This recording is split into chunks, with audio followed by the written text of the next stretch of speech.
Welcome to Canada's podcast. Hi, this is Celine Williams hosting from Ontario for Canada's podcast. My guest today is Andrea McKay, founder of Bee Half Moon. Welcome, Andrea. Well, why, thank you. It's so nice to be here.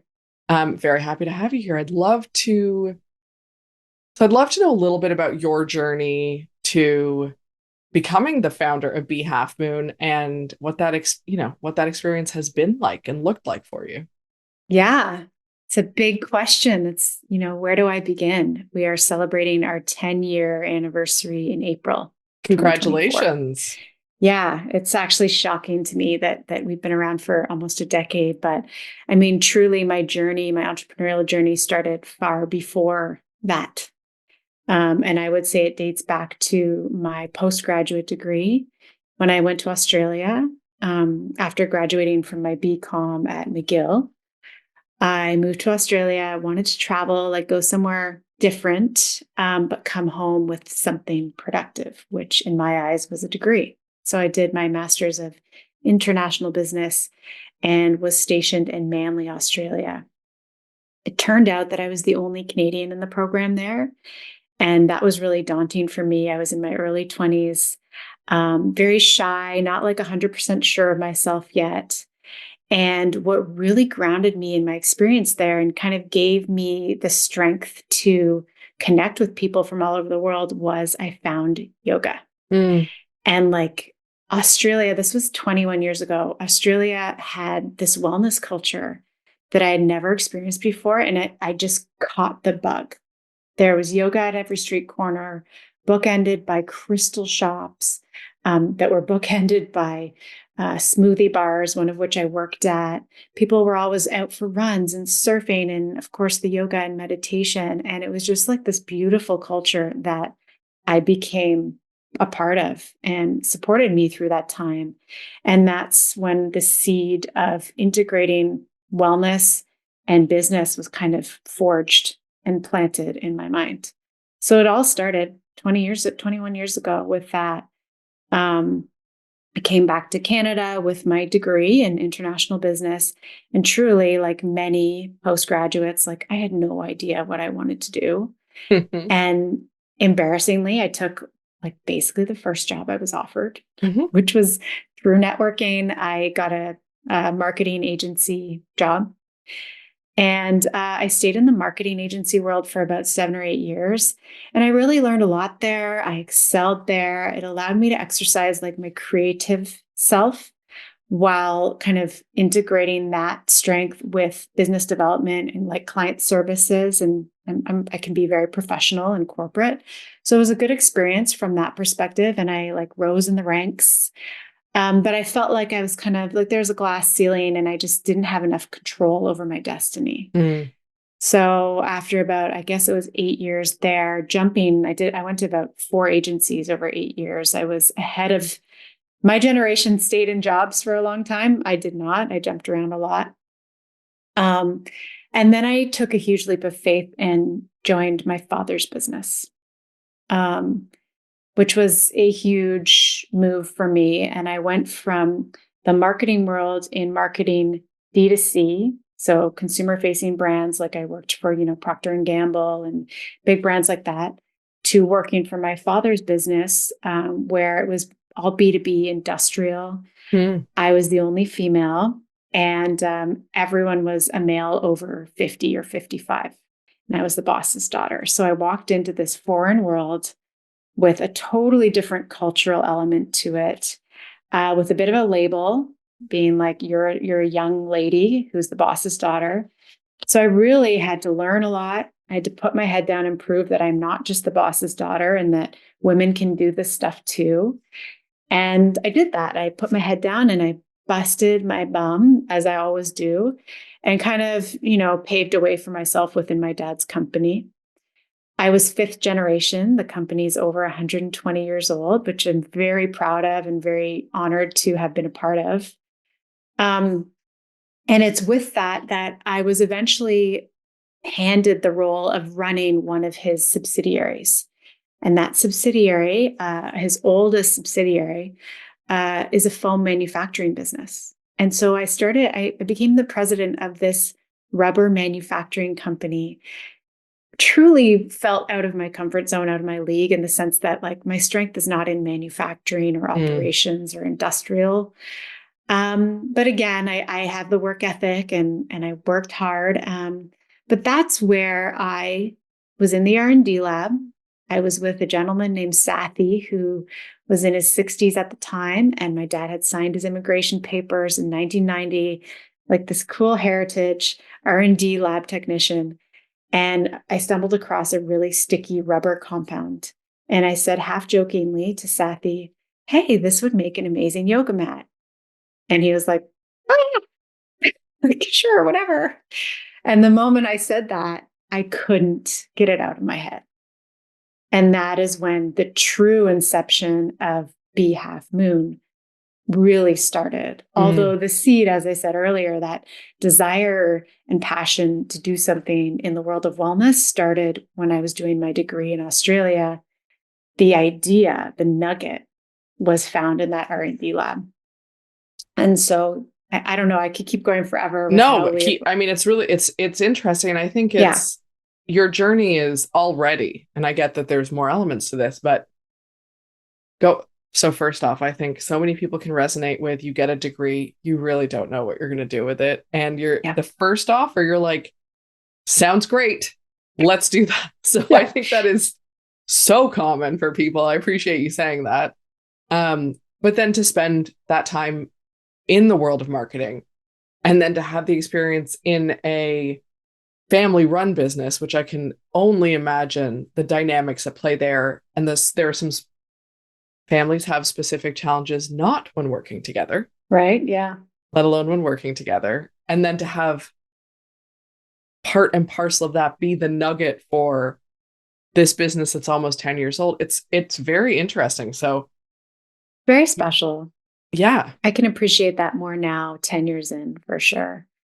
And you learn something from every experience, whether it doesn't feel right or it feels amiss or challenging at the time. Of course, we know we learn so much from every experience. So I've taken so much away from each chapter. But whenever I found that rubber compound and uttered that as a thought in passing, this would be a great yoga mat. As I said, I just couldn't stop thinking about it. And I was in my mid to late 20s at the time. And my boyfriend at the time, who's now my husband, we were in the life stage where we were going to a lot of like wedding parties, rehearsal dinners, all those fun social engagements. Such a fun time. And I remember I started leaving these parties early to go home and write this business plan, which is unlike me. Like, I love a good party. And so, but that happened. And I was so enraptured in this idea that I was choosing it over things that I always put first. So built a business plan, really coming from a place of passion and, of course, knowledge, and presented it to the board of my father's business. And truly, they were sold on my passion and conviction because their core competencies were so different, industrial B2B manufacturing versus building a wellness yoga business that's B2C. But anyway, they obviously felt the passion and conviction and believed in me. And I think it was like I got $30,000 from my dad's business and I was off to the races. So it started with a product, and then I built a brand that I really believed in, which at the time, 10 years ago, was Be Yoga, B as in bear yoga. And then the sub-product brand was Be Mat. And I really felt deeply for the brand and the visual identity. Then I built a website, and then I just started seeding this beautiful product with people in the yoga world that I knew. I mean, yoga was my hobby. I was going on retreats. I knew teachers and studios and such. So I just planted the wonderful product with individuals in Toronto. And then we officially launched 10 years ago at the Toronto Yoga Conference, early April 2014. And that was my test. And I remember it like I'll never forget it. I was 6 months pregnant, set up the whole booth by myself, was slinging these mats, and I had a platform with a mat laid out. And I just said to people, you want to believe in this product? Well, try it. Try it for yourself. And people will go into their downward dogs. on the demo platform. And the feedback was resoundingly positive and just like, oh my gosh, this is incredible. Oh my gosh, this is going to change my practice. And I just knew coming out of that trade show, our launch, that we had something that confirmed it for me. That was the litmus test, because all these true yogis were trying the product and really felt how great it was. They felt the quality. And then I think they felt the passion in the brand, the truth in the brand.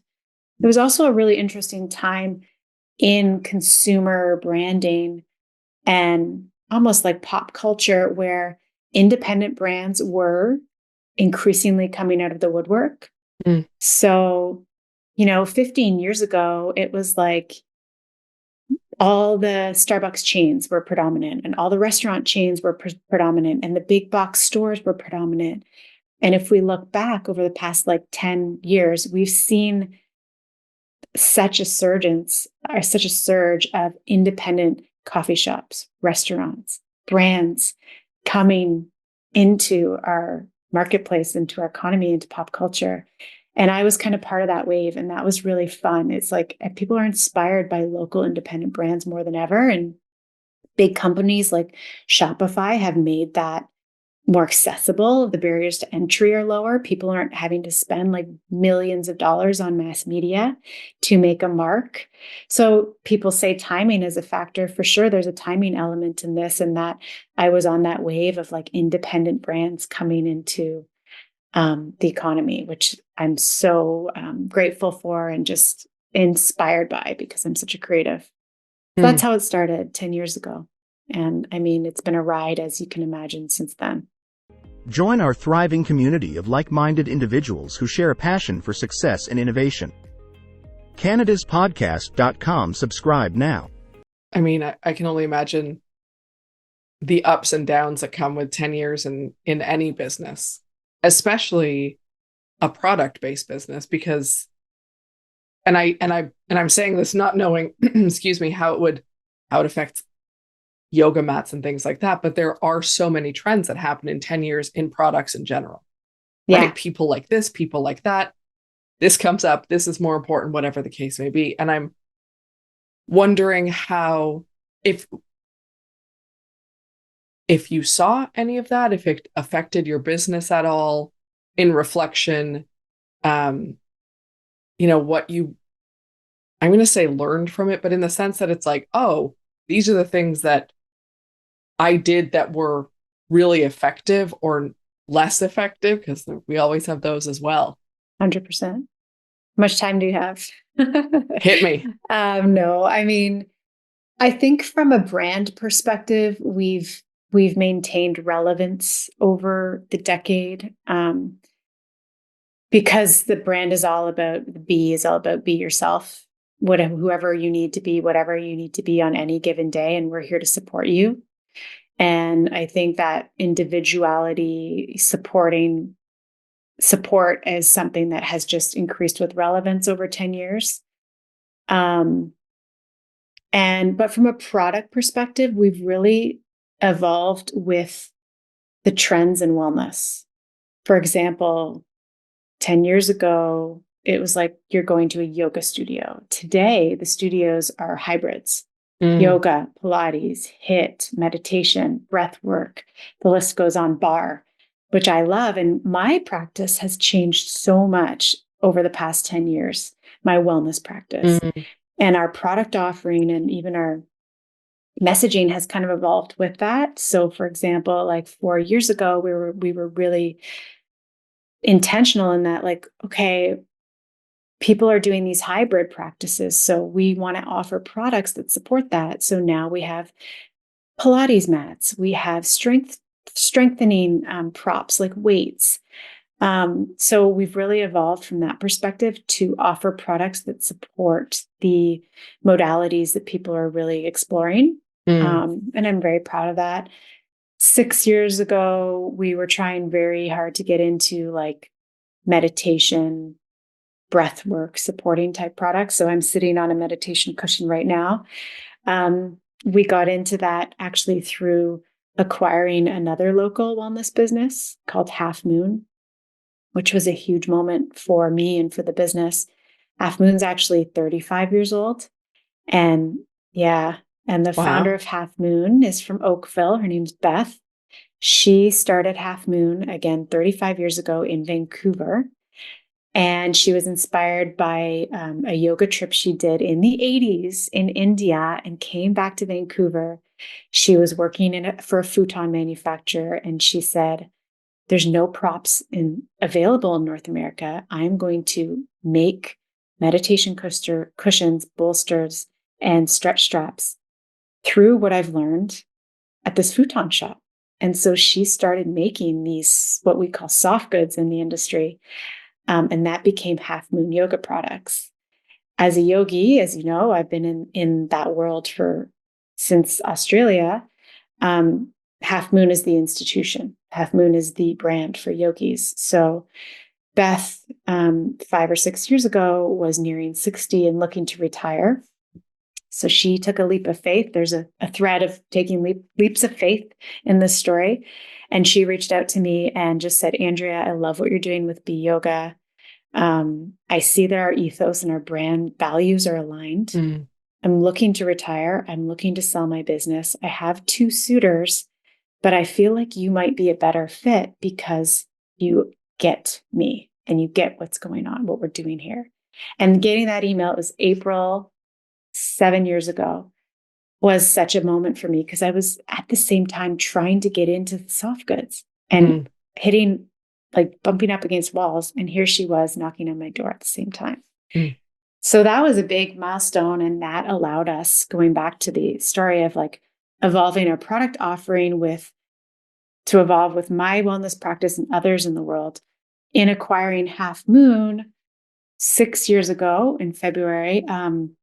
We expanded our product offering to soft goods, which, as I said, it was like bolsters, blankets, straps, meditation cushions, which was a huge moment for us. So maintaining relevance for us has really been through our product offering and just ensuring that our platform and our messaging is resonating with our community. And always having that gut check, like, are we being real? Are we being authentic, transparent, all those things?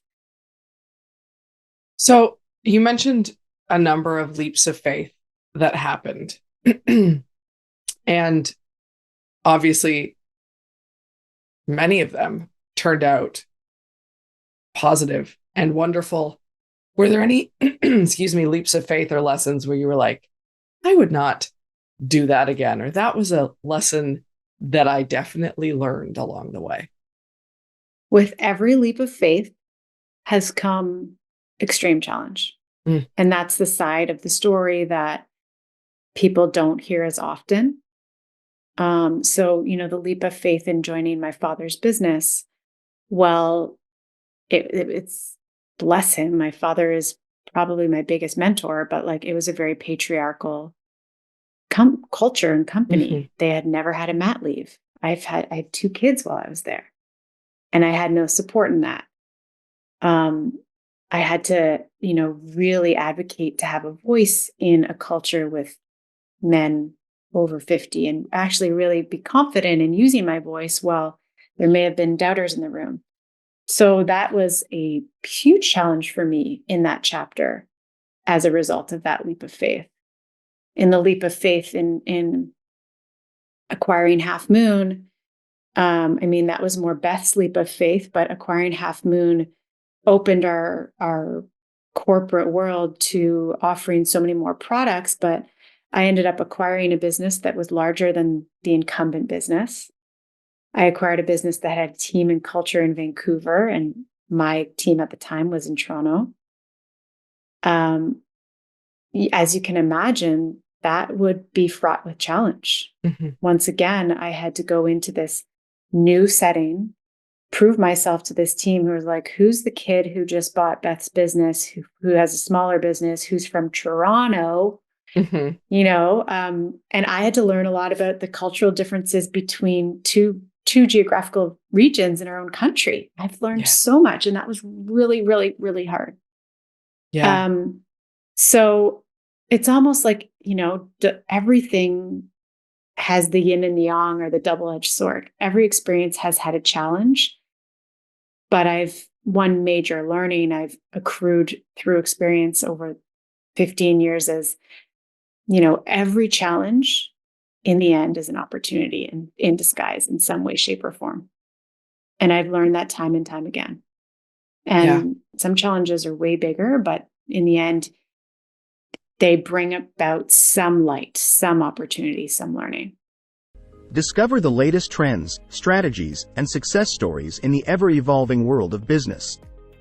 CanadasPodcast.com. Subscribe now.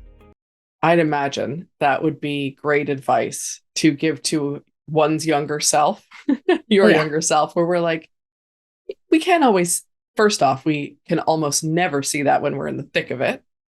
And especially when we are starting out younger in the entrepreneur journey, whether or not it's an age thing.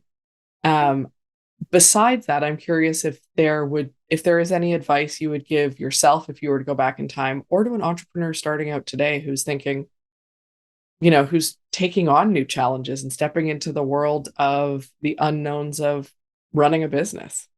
Yeah, I mean, so many. Definitely the one we just discussed is a big one, taking pause and recognizing that every challenge is an opportunity in disguise, and just sitting with that and reassuring yourself of that. I'd say, I think one of my weaknesses is, it's like a strength and a weakness in one, is that I do move pretty quickly and I make decisions really rapidly. And I think there are a few decisions where I kind of wish I sat in them a little bit more and just took a little bit more time to deliberate them. To say whether I would have changed those decisions, I'm not sure, but I do move pretty quickly. That being said, I've also learned to trust your gut and your intuition. But to realize that your own intuition can fool you. You can fool yourself out of convenience or whatever it may be. And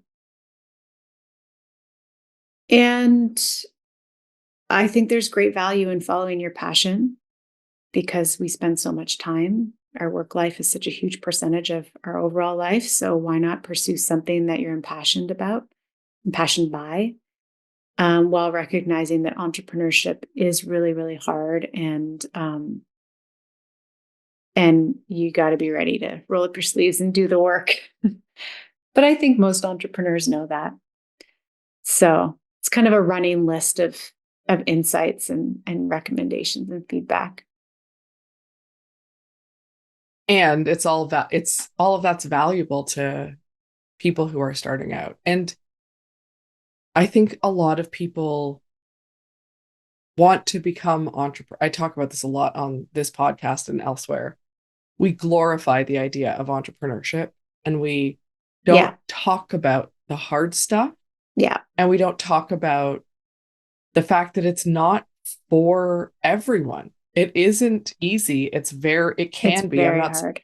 Right. And it can be very lonely, and it can, yes, all of that is also true. And so I think having a list of, here's things that I've learned that I think are valuable to other entrepreneurs, while also recognizing there are challenges, and you will see those challenges, whatever type of business you are going to get into, I think is really important, because my experience has been that too often entrepreneurs think that it's going to be easier or sexier than it actually is when you're doing it's really hard. Which is why the passion piece, I think, is important. You really have to believe in whatever you're setting out to do, in the crux of it, in the core of it. And I'm grateful that I do. I mean, spreading wellness, I feel so lucky to be offering that to the world. And especially during COVID, I felt that. So despite the immense challenge that entrepreneurship is, without question, at least I have to believe and have that deep passion for what I'm doing. Otherwise, it wouldn't be worth it. Frankly, it wouldn't be worth it, because it comes with a lot of sacrifices, especially when you have a young family. Yeah. So for sure. And I think like one big learning for me over the past really couple of years is that I think I've been socialized through my business degrees and just like what I've been surrounded by my whole life to like always want to grow and be bigger. And subconsciously, I had that mentality for the first kind of 5 to 6 years of this business. And I'm kind of entering a different stage right now, partially because of the economy. The economy has slowed down and therefore our business has slowed. And I'm just like kind of resetting in this, like, why do I have to keep chasing for more? Like, why do I have to keep growing at what cost? That's a big reset for me that I'm going through right now that frankly, I haven't really shared much of because I'm going through it right now. So I think one other, piece of advice for any entrepreneur is just, it's kind of why I said earlier, like really sit in your decisions and make sure you're doing things for the right reasons and that you can make the sacrifices you'll have to make and you have the bandwidth and the resources and all those things. So that's a big reset that I'm kind of going through right now. I appreciate you sharing that. I think it's that intentionality is really important. And it is. Yes. It makes a difference. It makes a difference to be intentional that way and to not just do the thing that someone tells you is the thing you should do to grow or be successful or whatever, which again, in my opinion, is a lot of the glorification of entrepreneurship we do. For sure. And I love that word intentionality. It's maybe that'll be my word for 2024. It's so powerful. And even in our product offering, that's been a huge source of inspiration. In my wellness practice, I'm trying to be, as I grow into a new stage of motherhood, a new stage of entrepreneurship, my wellness practice is that much more intentional from like the type of tea I'm drinking, which we'll be offering, to, I use crystals. My wellness practice has really rounded out with greater intention over the decade and beyond. And that's reflected in our product offering, in our brand communications, and even in the ethos and the mentality of how the business is going to evolve. Yeah. I love that. I really appreciate you taking the time to chat with me today to tell us about your journey. It's super interesting. Your openness around that and also willingness to speak into the fact that you are processing currently, what that you really want this to look like in terms of growth, etc. I really appreciate you sharing that because I know it can be tough if it's not something you've been talking about for ages. It's not the most comfortable thing. So thank you for sharing that. Thank you for recognizing that. Absolutely. And for any of our listeners, the link to Andrea's website will be in the show notes, but it is also B as in the letter B, halfmoon.com. And for those listening and watching, thanks for listening to Can's podcast. Like, comment, and subscribe to all our channels to get the latest podcasts from entrepreneurs across Canada.